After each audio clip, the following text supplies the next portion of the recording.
It's time for another episode of I Am Northwest Arkansas, the podcast covering the intersection of business, culture, entrepreneurship, and life in general here in the Ozarks. Whether you are considering a move to this area or trying to learn more about the place you call home, we've got something special for you. Here's our host, Randy Wilburn.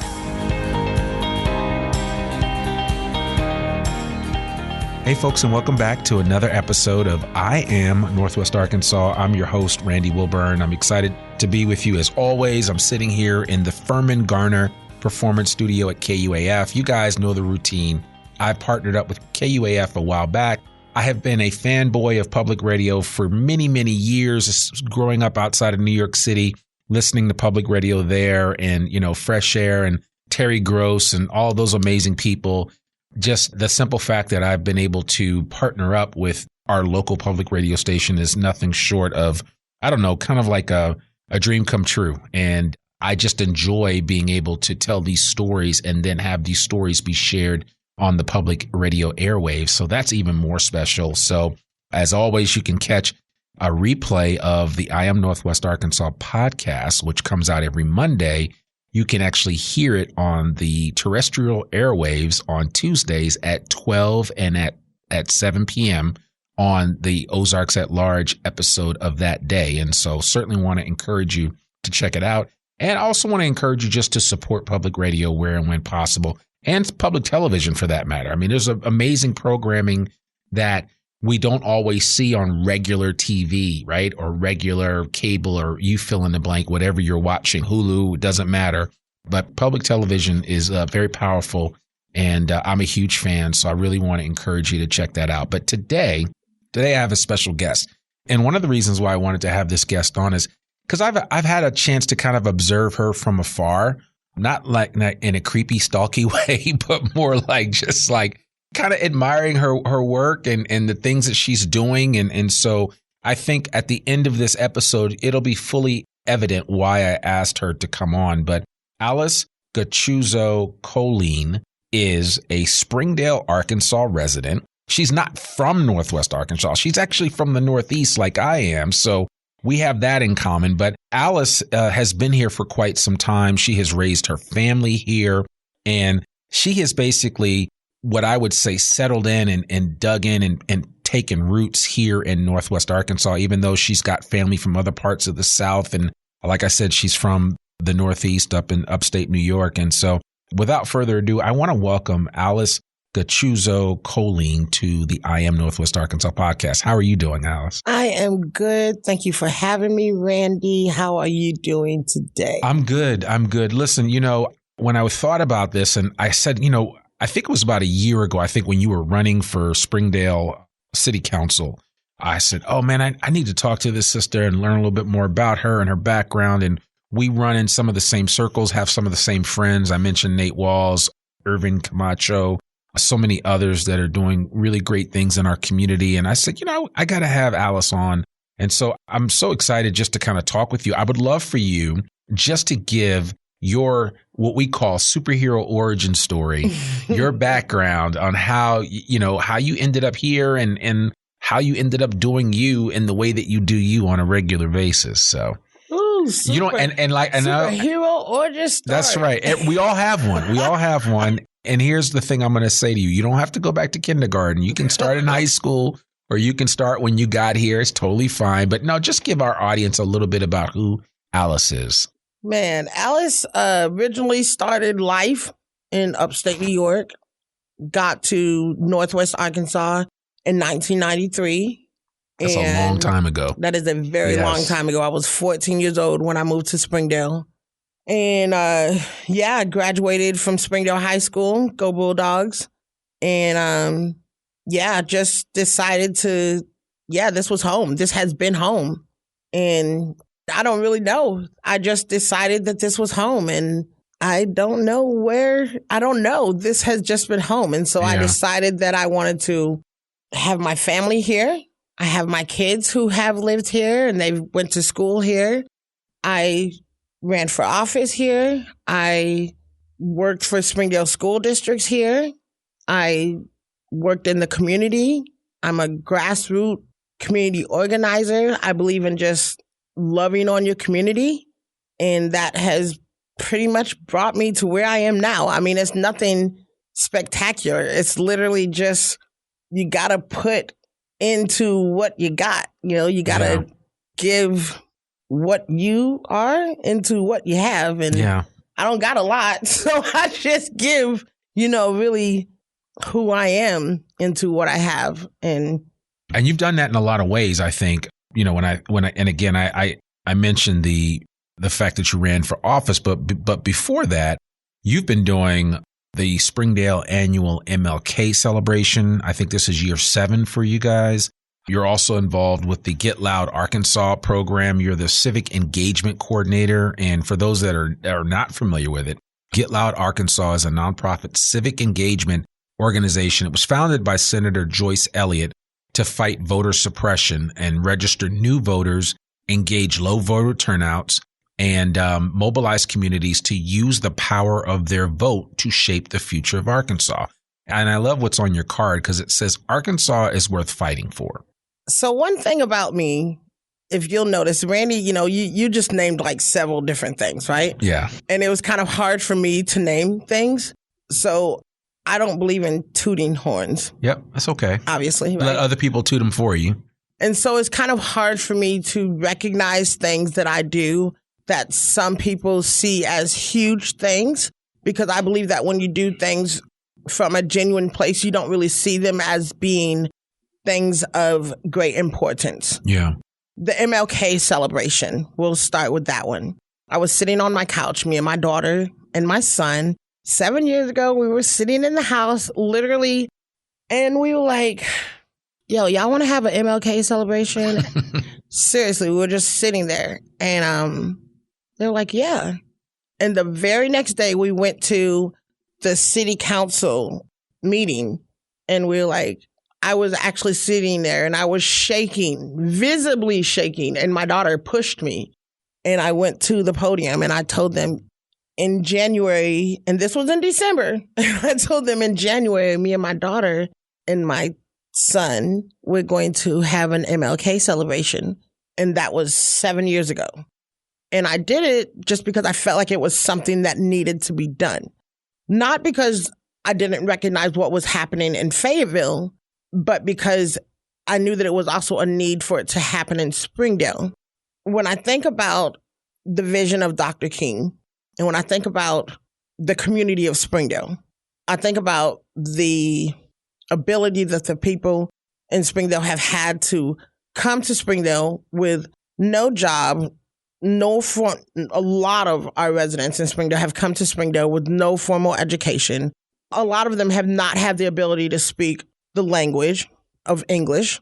A lot of them don't have, a traditional background, like an American background per se. Yeah. But they have been able to survive and thrive and have a great job and income and just tap into their potential and be judged and seen based on who they were.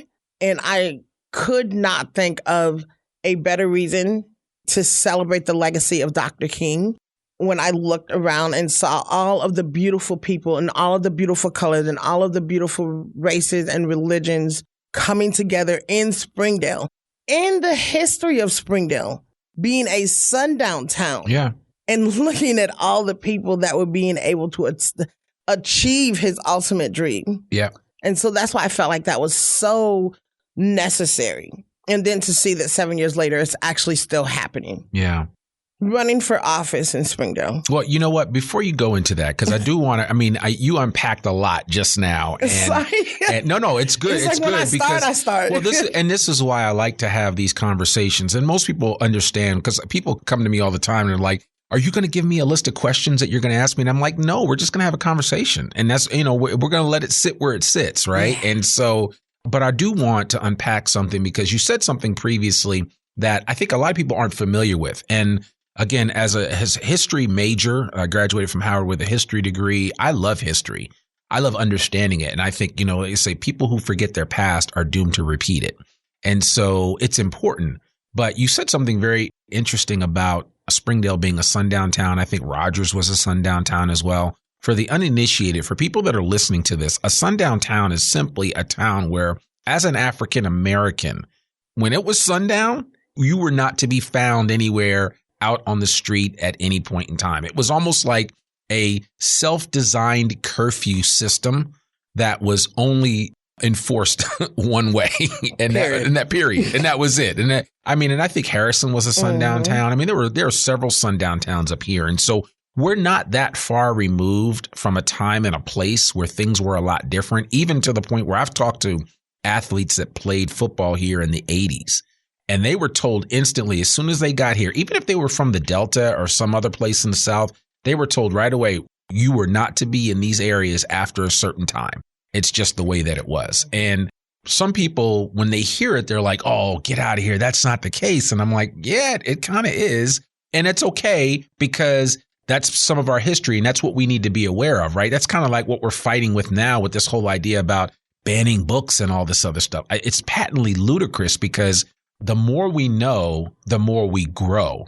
The less we know, the more we stay the same. And I think we're all trying to achieve some type of growth. And so I certainly applaud you and your kids sitting on the couch and deciding that, you know what, that you want to have an MLK celebration in Springdale. And the other thing that I don't want it to be lost on the listeners is that you bloomed where you were planted.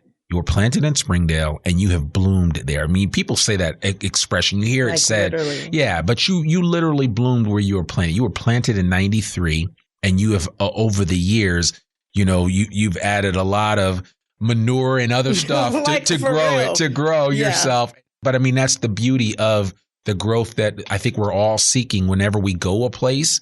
We want to become part of that place. And you legitimately did that. It's so crazy that you said the manure, because there has been a lot of manure put on me. Right. You know, for me to grow. But like, that's so factual what you said. Well, we all need that though. But right? But that's so real. And I honestly wouldn't have it any other way. I just genuinely wouldn't. If anybody knows me, they know that I love Springdale. Yeah. I love that place. Yeah. From inside of me. I could tell that. And like I said, I mean, I didn't know you well, but just reading about you, I followed your campaign and I was like, man, this sister might mess around and actually win this campaign. And you were close. You were very close. I mean, you had a runoff. So I will say that. And that's another reason why what you're doing with Get Loud Arkansas in terms of just getting people out to vote. And I mean, you're not, obviously your goal is we need to get everybody out to vote. Yeah. I think people just, it's not a black or white thing. It's like everybody needs to do their civic duty. It is, and that's the thing. Like Get Loud Arkansas, it's not a, you know, Republican, Democrat, black, white. It is very nonpartisan. My job is not to say, hey, I need you to register only if you're a Republican. I need you to register only if you're a Democrat. And that is not my job. My job is to register you, because at the end of the day, if you do not register, you have genuinely wasted the opportunity to use your vote. You have wasted the opportunity to use your gift. So many people have actually given their life so that you have the opportunity to use your voice, your vote. They have like just actually died. Yeah. I tell folks all the time, I don't care what color your tie is. Like, I genuinely don't care. Put it on. Yeah. I don't care what it is. Put it on. Yeah. Because at the end of the day, when you don't put it on, someone's counting on you to not put it on. Whether it's a blue tie or a red tie, someone's counting on you not to put that tie on. Yeah. And I think it's part of some of the disenfranchisement that we see in this country as a whole, right? And again, I don't really get into like, there's two areas I don't really touch upon. I'm very religious, but I don't talk about religion. I just live it.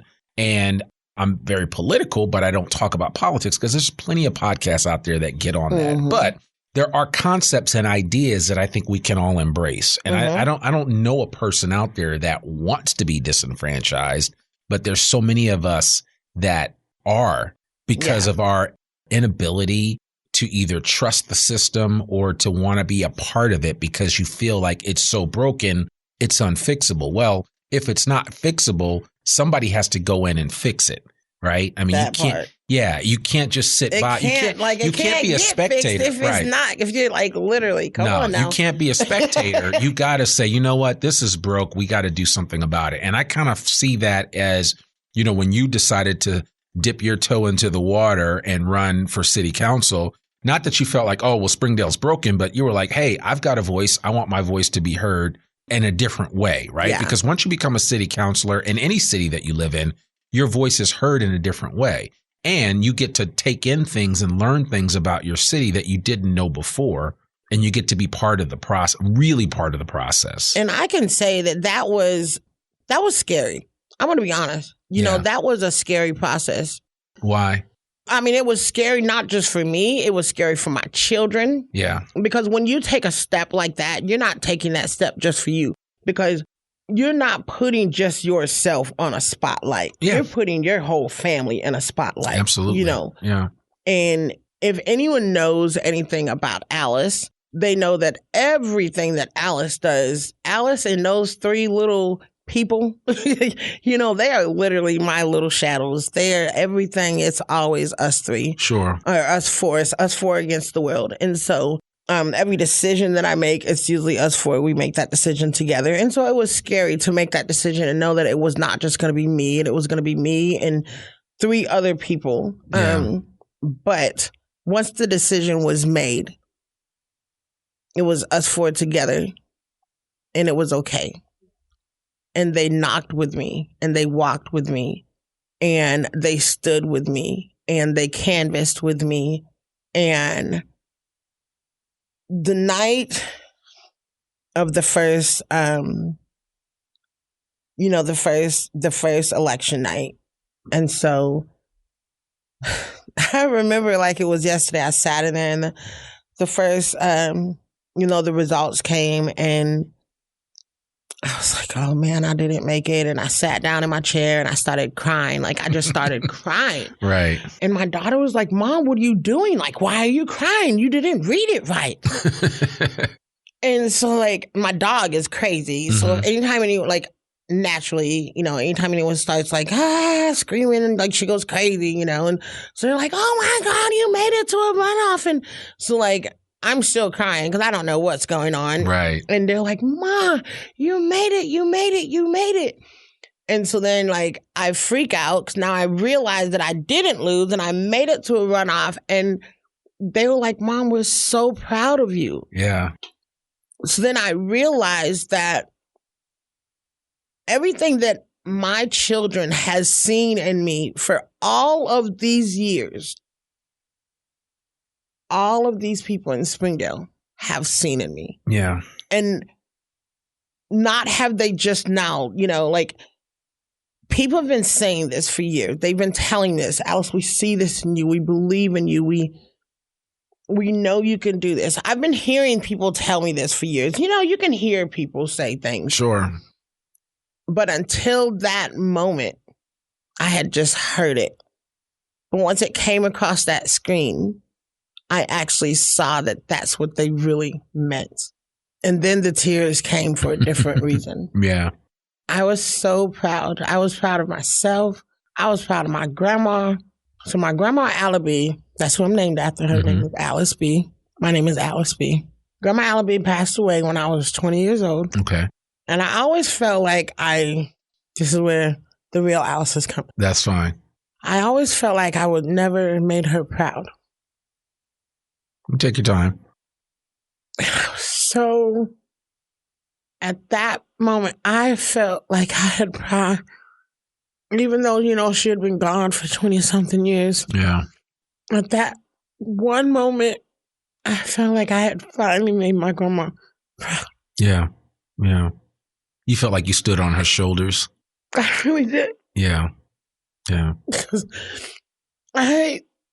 little old Alice, with a high school diploma, no college degree, no husband, no 401k, no none of that, did the impossible in Springdale, Arkansas.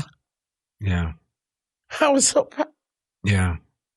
You should have been. I mean, is so proud on many levels, because not only did you set a great example for your kids. Do you see all them little babies? All of them. Yeah. Not just mine. I know. But a lot of kids in Springdale saw you run and said, "Oh man, she's running. She almost won. That means that there's a chance that I could do it." Right. I always tell people, if all somebody needs to see is one person do something, and then they'll do it. Right. Yeah. It's like when you look at all the great achievements of the world, the 4-minute mile and all that. Before Roger Bannister did it, people were like, "Oh, that's impossible." Once he did it, within 16 days, it had been done multiple times. Yeah. So it's the example that you're setting by running as a Black woman specifically in the city of Springdale, Arkansas for a public position. It sets a standard. And all of a sudden, now people that look like you and even others that don't look like you that are like, "Hey, her story's my story. I want to run," then people can embrace that. And so I think it's important what you did from that perspective. So you're kind of like a trailblazer in that same vein, because you recognize that, I can make a difference and we all have a voice to play. And that's kind of how you get into this whole Get Loud Arkansas. It's like, man, we just can't sit idly by and let things happen to us. We have to be out and be proactive, because in doing that, and a thing that is in motion stays in motion. If you're not, then, you're just you kind of get passed by. And I think one of the biggest things, I go to the schools and I speak to students. I've always spoken to the students. When you let somebody tell you what you can or cannot do, that is where you will surely fail. Like 100%, like period. Do not allow someone to tell you what you can or cannot do. Do not allow your resources. Put you in a box. Do not allow your resources to determine what you can or cannot do. I ran a campaign, and y'all, I ran a campaign with $1,400. Y'all, my rent is more than $1,400. Let's just be real. I'm going to be real about that. Right. My monthly expenses for my house is more than $1,400, and that is what my campaign. That is how much I raised for my campaign, and I still managed to do what I managed to do. When you're doing it for the right reason, right, people will see what you're doing.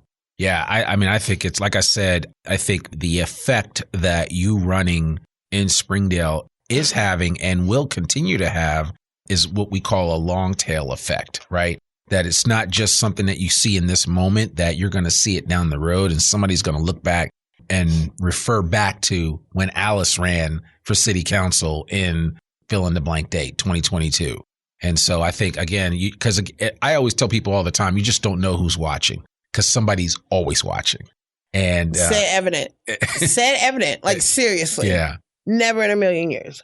Never in a million years. Really? Never in a million. Come on now. And you're pointing at this card. So, never in a million years. Yeah. And for those that can't see it, she's pointing at the Get Loud Arkansas business card that she gave me of her Civic Engagement Coordinator position that she has. And certainly, so this came after you ran. It's the qualifications. Yeah. I'm qualified. Yeah. Wow. I love that story. I think that's empowering more so than anything else. I mean, it's almost 29 years to the time when you moved here as a 14-year-old that you ran for city office, that, you have firmly imprinted your DNA in the city of Springdale. And obviously you continue to do that. What are because Springdale, I think, is in a metamorphosis. It's in a major change right now. I love Springdale. Yeah. It ain't nothing. We ain't going nowhere. No.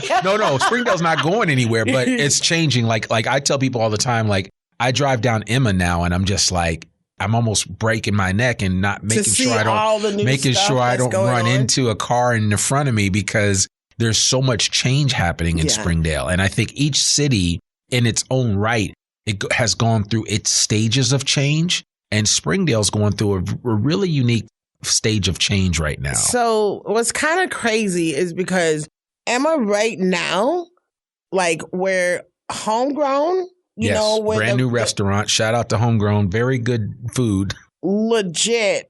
Ryan's. I don't know if you remember Ryan's. I don't. But it used to be a clothing store. Okay. All of that is what Emma used to look like. Yeah. It was the upstairs, downstairs. Sure. It was all department stores, was all upstairs, downstairs. So it reminds me of what Emma looked like when I moved here. Yeah. So it's kind of like taking me back to the old Emma. So I don't know. I like it. It reminds me of what the old Emma looked like. It's kind of like bringing me back like a nostalgic kind of thing. You know? I like a lot of the changes. I kind of wish that they would be a little bit more mindful of the economic changes and the sides of the town that they're doing these changes on, because you're doing a lot of cosmetic changes on Eastdale, and a lot of Eastdale lives under the poverty line and can't afford a lot of the changes that are happening there. A lot of the people that live on Eastdale and Springdale are not going to be able to afford the food at Homegrown. They're not going to be able to afford to shop at a lot of these places. So you're making it look pretty for the people on that side of town, but they're not going to be able to afford to live, or, And that's a real issue. That's a huge issue. And, it's funny. I had the executive director of the Spring Creek Food Hub, which is opening up, and I think they're going to be moving down in that area. And one of their focuses is on dealing with the food insecure, specifically in that area. So it's not like every answer has been fulfilled, but I think it's not for a lack of awareness. I think people are like, how do we do this, right? So some of it is we need to have some type of economic engine going to keep people coming through this area. Yeah. Then it's like, okay, now we have to, outside of like having that new park that they have there, creating more civic opportunities for people to engage with each other in that downtown area. How do we keep people staying in that area where they can afford to live there? Yeah. So you've got Groundwork, which is part of the Northwest Arkansas Council, doing some affordable housing units in that area. I'm super excited about that. Which is really important. And then, of course, you just have the Latinx and the Marshallese community. You've got this, Springdale's just an amalgam of people, like you said. It's about to go down. What we have right now is literally like nothing compared to what's going to happen. Yeah. Springdale, I believe Springdale is going to be the hub of Northwest Arkansas. Yeah. It's Fayetteville right now. Just me, myself. Just saying, Fayetteville's cute and everything. And Bentonville has Crystal Bridges and everything. But Springdale has the multiculturalism. Yeah. And that's where we're going to get them. Yeah. No, you're absolutely right. And I think each area, right, in its own right, has something unique about it. You've got the educational system here at the U of A. Yeah. You've got the and I use that with capital THE economic engine that is Walmart. Yeah. And everything that represents. Can't do that with that. That ain't going nowhere. It's not going anywhere. And to be honest with you, it's one of those situations where you have to lean in to what Sam Walton created, because that is what has allowed this area to be such a fast growing area with a lot of opportunity. And the kind of place where people are like, hey, we're growing really fast. We still need to make sure we take care of all the people that are here, right? So there is that awareness, right? It's not like growth for the sake of growth. And if people can catch up, great. But if not, too bad. That's not the sentiment that I've found in Northwest Arkansas. And it's funny that we're actually recording this on Giving Tuesday. Yeah. So this is the last Tuesday of the month of November of 2023. At the time we're recording this. Hey, if someone would like to give to the MLK. Yeah. So, there's all kinds of opportunities to give. And we'll put a link if anybody wants to make a donation to your MLK program in Springdale.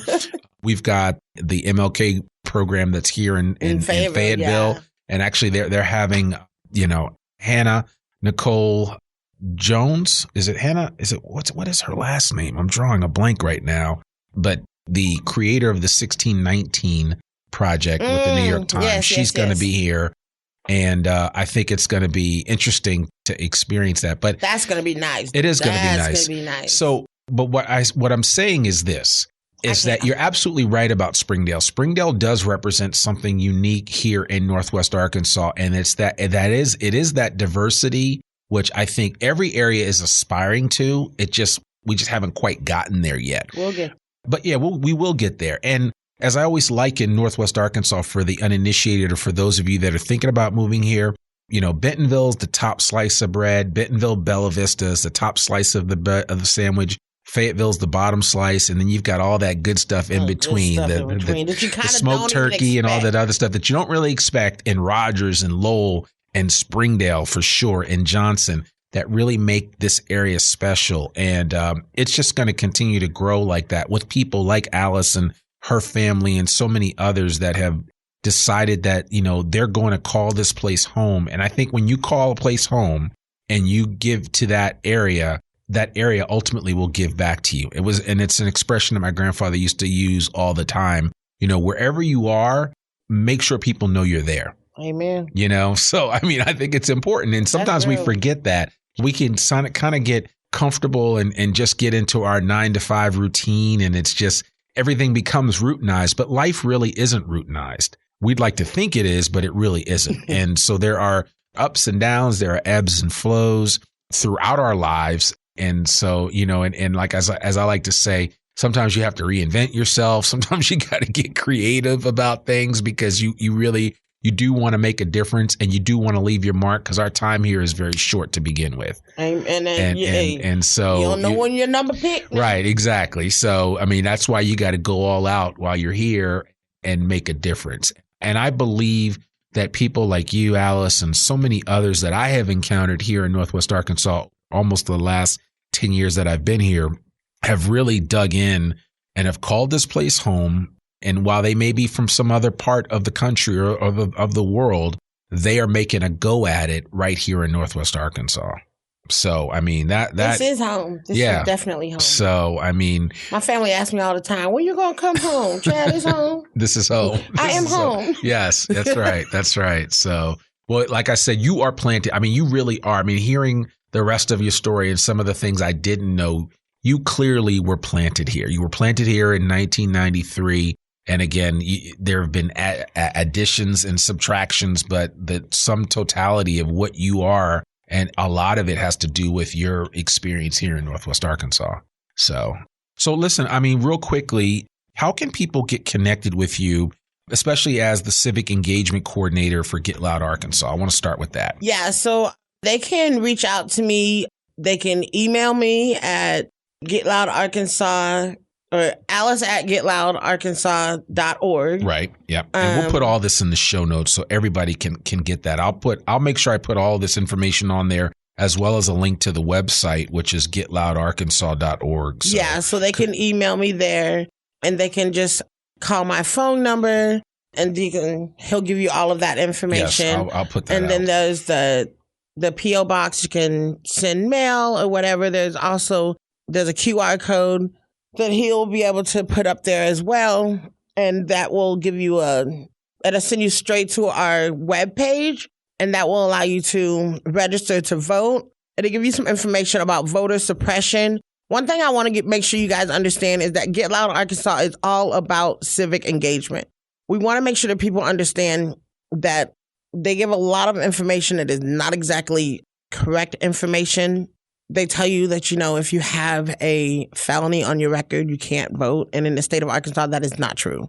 And so we're all about giving out correct information. That is a part of voter suppression.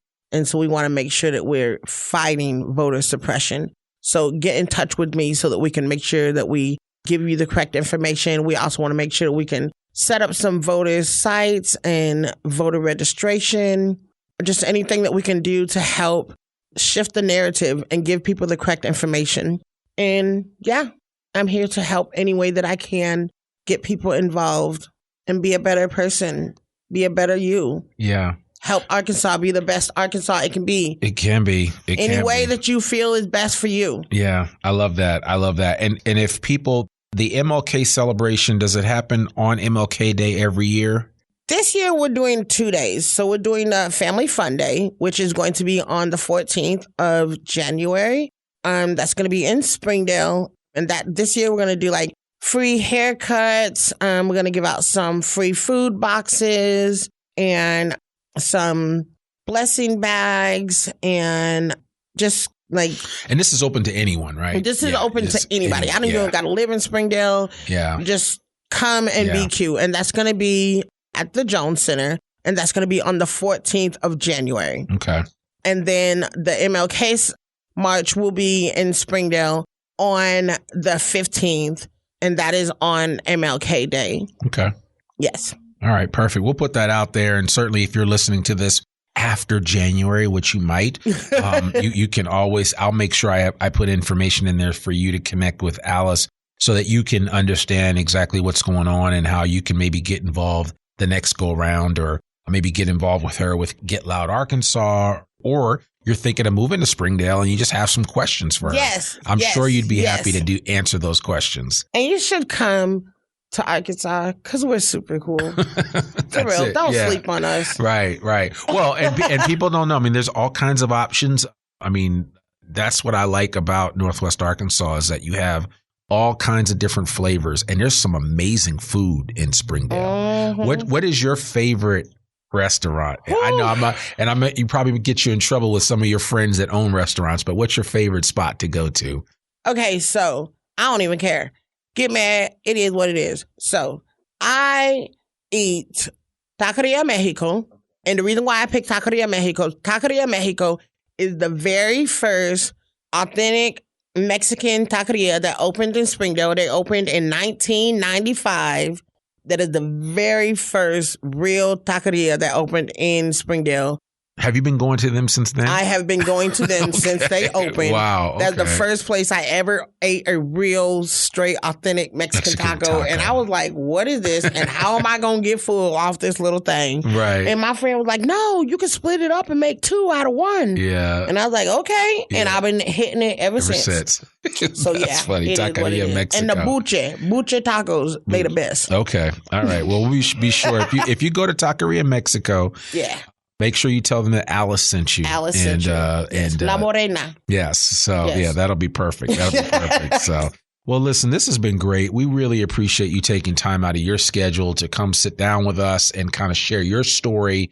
I'm glad you did. And more importantly, I'm glad that you were able to really open up and, you know, a tear or two was shed. But that's what we like here at the I Am Northwest Arkansas podcast. We like people to be real.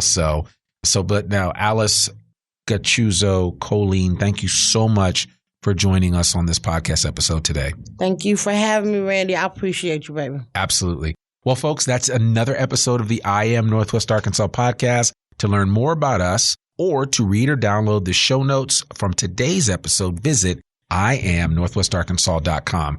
You can listen to this podcast and sign up for our free newsletter to keep up with us and all things NWA. Sign up today. You can also subscribe to the I Am Northwest Arkansas podcast wherever you listen to it.